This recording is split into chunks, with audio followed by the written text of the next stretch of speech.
The member for Little Bow.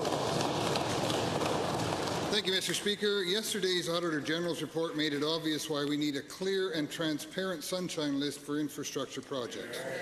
In her TV address last week, the Premier said tomorrow's budget would be setting out more details of a major 5-year infrastructure plan.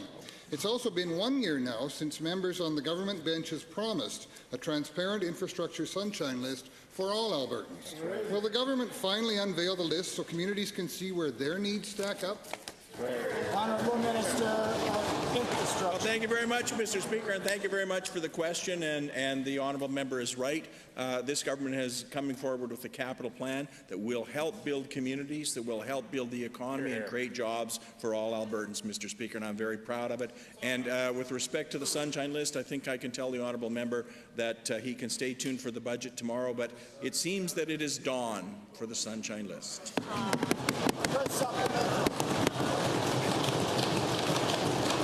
Given that post-secondary institutions have shovel-ready projects, many would benefit from such a list.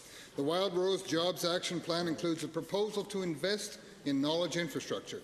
Recently, the University of Calgary said they have shovel-ready projects that given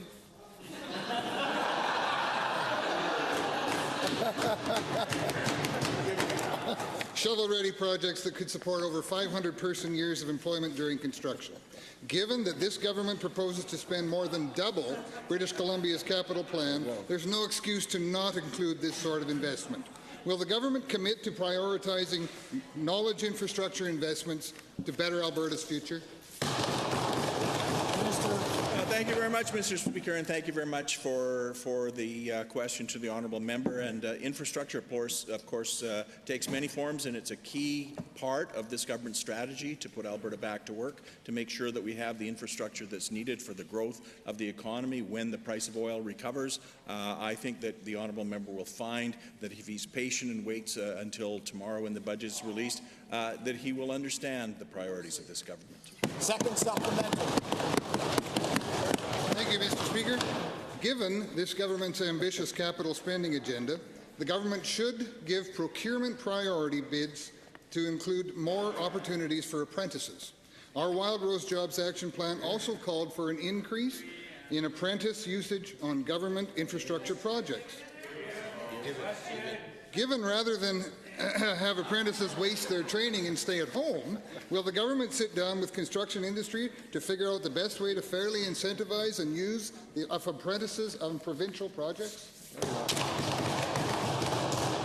Thank you very much, Mr. Speaker. And given the honourable member's question,